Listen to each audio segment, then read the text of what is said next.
आज पूरे देश में संभल की चर्चा हो रही है। तमाम मीडिया की हेडलाइंस में, सोशल मीडिया में और हर तरह से संभल की आवाज़ को उठाया जा रहा है। संभल ही मुद्दा बना हुआ है।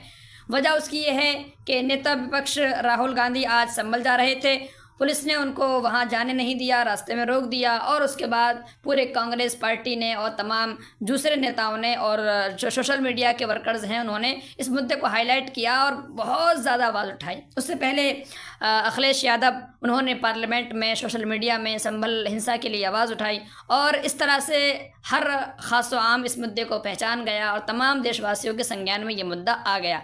इस मुद्दे पर और इस वायलेंस पर सबसे ज़्यादा वैल्यूएबल, सबसे ज़्यादा मौसर कदम किसी ने उठाया, सबसे ज़्यादा मौसर आवाज़ किसी ने उठाई, तो उस आवाज़ की चर्चा नहीं की जा रही है। जी हाँ, हम बात कर रहे हैं AIMIM के राष्ट्रीय अध्यक्ष असदुद्दीन ओवैसी, जो हैदराबाद से लोकसभा के सांसद भी हैं और मजलूमों के, आदिवासियों के, दबे कुचलों के हुकूक की आवाज़ उठाने के लिए वो जाने माने जाते हैं। जब ये संभल हिंसा हुई थी तो उस वक्त में वो वक्फ बिल की किसी मीटिंग में थे, उनकी संज्ञान में नहीं आया था जल्दी से ये मामला, तो कुछ टाइम की देरी हुई उनको आवाज़ उठाने में, सोशल मीडिया पर आने में। तो उस वक्त में जितने ये गोदी मीडिया कह लीजिए, दूसरे भी जो मीडिया हाउसेस हैं, वहाँ से एक विलाप शुरू हो गया कि कहाँ हैं मुसलमानों के मसीहा, कहाँ हैं असदुद्दीन ओवैसी, ऐसा मामला हो गया, अभी तक सामने नहीं आया, ये वो सारा कुछ हुआ।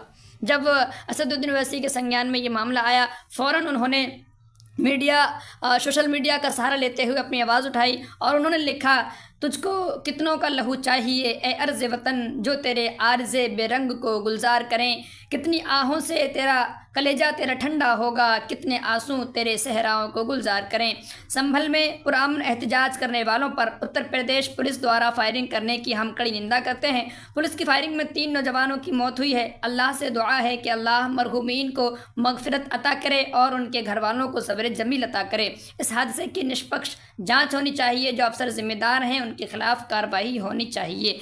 यानी उन्होंने सीधे सीधे पुलिस को और जो अफसर हैं उनको जिम्मेदार ठहराया और वाकईतन जो वहाँ के हालात बता रहे थे ऐसा ही था। ये किसी नेता ने इस तरह से आवाज़ शुरू में नहीं उठाई। उसके बाद जब पार्लियामेंट पहुँचे असदुद्दीन ओवैसी, सेशन शुरू हुआ पार्लियामेंट का, तो उन्होंने ऐसा कदम उठाया जो किसी नेता ने अभी तक नहीं उठाया है। मीडिया ने भी उसको हाईलाइट नहीं किया, मीडिया ने भी उसको नहीं दिखाया।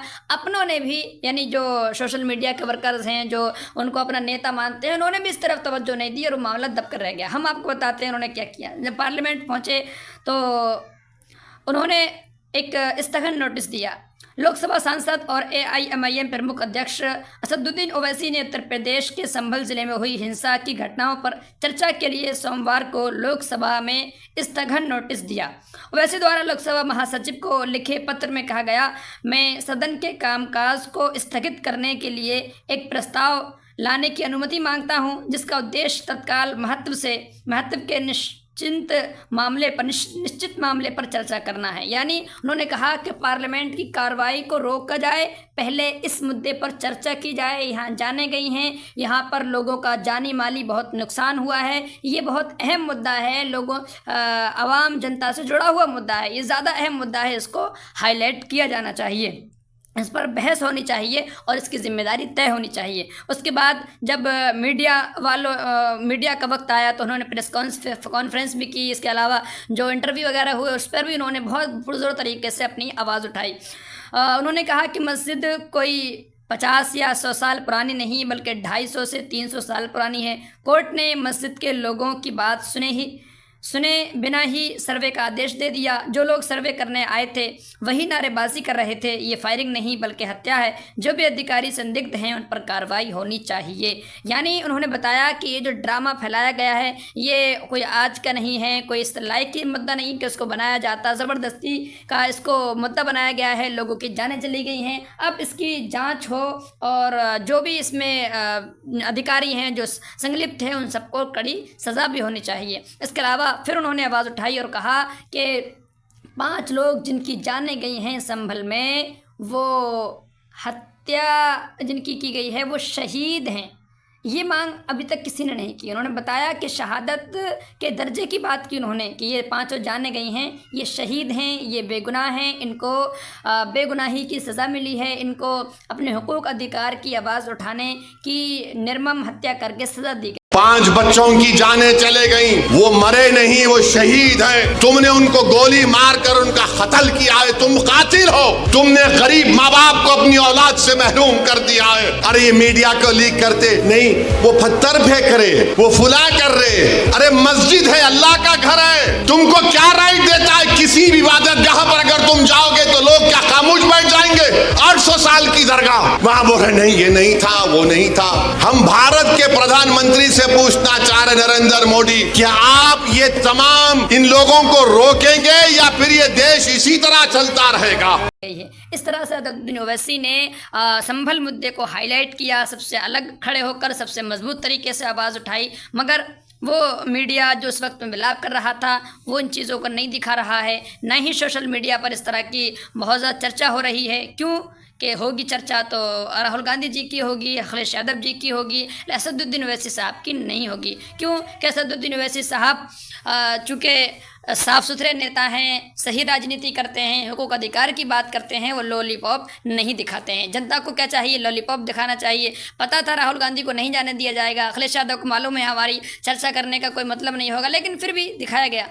आप सोचिए, असदुद्दीन ओवैसी ने अपनी पूरी पार्टी का डेलीगेशन भेजने का प्रस्ताव दिया है और उनका डेलीगेशन जाएगा, वहाँ मुतासिरीन से बात करेगा, उनकी इमदाद भी की जाएगी, हर तरह से कोशिश की जाएगी। इस पर भी लोगों ने जो सोशल मीडिया पर ज़्यादा एक्टिव रहते हैं उन्होंने ये कहा कि डेलीगेशन जाएगा, इतनी लेट क्यों जाएगा? अरे असदुद्दीन ओवैसी साहब की पार्टी का कोई विधायक नहीं है, कोई चुना हुआ सांसद नहीं है उत्तर प्रदेश में। अब सोचिए कि जब नेता प्रतिपक्ष को रोक दिया जा रहा है तो उनके प्रतिनिधिमंडल को कैसे नहीं रोका जाता? उन्होंने बहुत सोची समझी मतलब एक रणनीति के तहत आगे बढ़ने की कोशिश की है। वो जानते हैं कब कैसे हालात होंगे और कब हम अपनी आवाज़ को उठा सकते हैं। अगर आवाज़ को उठाया जाए, वो आवाज़ वहीं दबा दी जाए, डेलीगेशन जाता, उसको रोक दिया जाता, तो बस हेडलाइन बन सकती थी, मीडिया में आवाज़ें बन सकती थी, लेकिन उसका फ़ायदा नहीं होता। असदुद्दीन ओवैसी चाहते हैं देश की जनता का फ़ायदा होना चाहिए, इसलिए उन्होंने डिसीजन लिया है कि हालात सामान्य होने पर उनका जो पार्टी का डेलीगेशन है वो जाएगा, उनसे बातचीत करेगा, उनके दुखों पर मरहम रखने की कोशिश करेगा और उनकी आवाज़ को सड़क से लेकर संसद तक, अदालत तक पूरी ताकत से उठाने की कोशिश करेगा।